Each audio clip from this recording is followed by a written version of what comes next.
O visionário que tentou puxar uma nação para o futuro. A ascensão e queda de Mauá. Bom, vamos direto ao ponto. Quando a gente analisa a história econômica do Brasil, poucas figuras são tão, digamos, transformadoras quanto Irineu Evangelista de Souza, o famoso Barão de Mauá.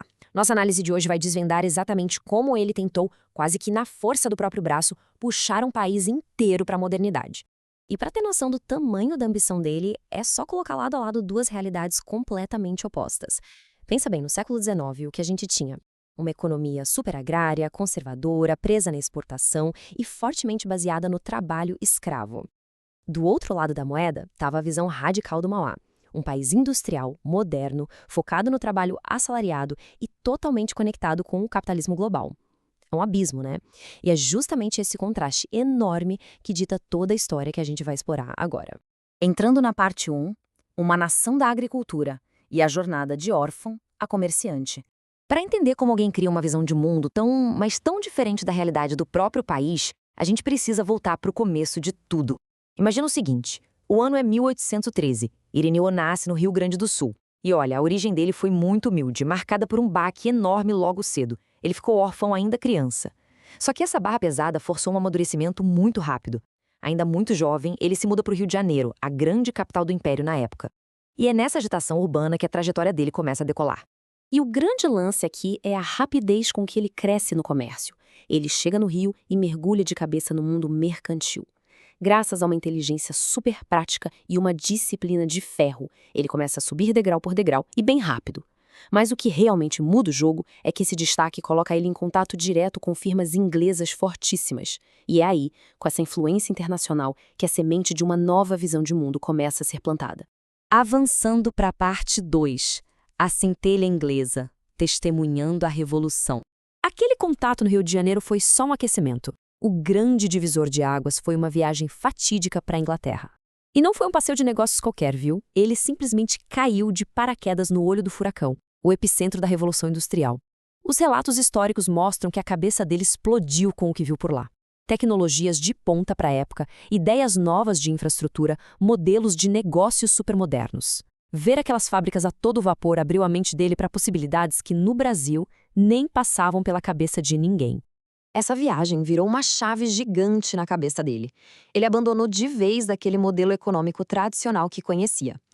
Antes, a visão era de um país que servia só para exportar matéria-prima, de um jeito bem passivo. Depois da Inglaterra, ele percebeu que existia um potencial imenso, totalmente ignorado, de transformar a nação em uma verdadeira potência industrial. Ele voltou com um projeto de país na mala. Chegamos então na parte 3, construindo um Brasil moderno, o pioneiro industrial. Assim que ele pisa de volta no Brasil, o foco passa a ser um só: tirar essa visão grandiosa do papel. E a escala do que ele começa a fazer é um negócio absurdo, sem precedentes. Logo na década de 1840, ele funda o Estaleiro da Ponta da Areia, que os textos apontam como um dos nossos primeiros grandes complexos industriais. Depois, ele cria o Banco Mauá, trazendo operações financeiras internacionais super avançadas. E, para coroar tudo isso, ele constrói a primeira ferrovia do país, ligando o Porto de Mauá a Petrópolis. Ele estava construindo, tijolo por tijolo, a base física da modernização. E ele não parou por aí, tá? O investimento de capital foi pesadíssimo e em várias frentes ao mesmo tempo. Ferrovias nacionais para garantir o escoamento logístico, iluminação a gás para trazer cidades para o futuro, um banco internacional e companhias de navegação a vapor. A lógica direta por trás de todo esse império de negócios era bem clara: integrar a economia do território e criar as engrenagens essenciais do capitalismo industrial bem aqui no Brasil. O que nos leva para a parte 4, o império contra-ataca, a gravidade do status quo. O problema é que, quando você tenta mudar as estruturas tão rápido e com tanta intensidade, o sistema reage, e reage forte. Toda essa força de transformação do Mauá bateu de frente com uma barreira gigantesca.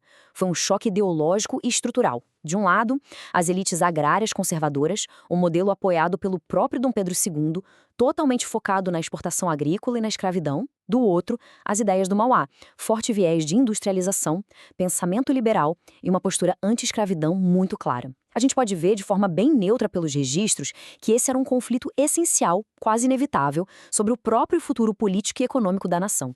E essa tensão virou uma verdadeira panela de pressão. O ambiente institucional era extremamente hostil para tanta inovação. Pensa no efeito dominó. Primeiro, a resistência duríssima das elites agrárias puxou o freio de mão dos projetos. Segundo, o cenário global desmoronou com a crise financeira internacional de 1864. E o tiro de misericórdia, diante de tudo isso, foi a falta absoluta de apoio do governo para salvar essas indústrias nascentes. Essa tempestade perfeita levou todo o império de negócios à falência. O ecossistema da época simplesmente não comportava aquela visão. Indo para nossa reta final, parte 5, o legado de um visionário, um empreendedor à frente de seu tempo. Olha, a falência do conglomerado empresarial foi dramática, claro. Mas sabe o que é louco? Isso não apagou as ideias dele, de jeito nenhum.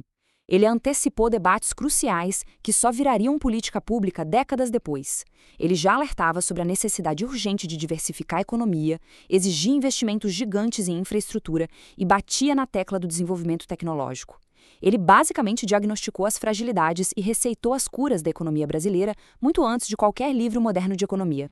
Se a gente fosse resumir essa trajetória toda, a frase perfeita seria esta: um empreendedor fora do seu tempo.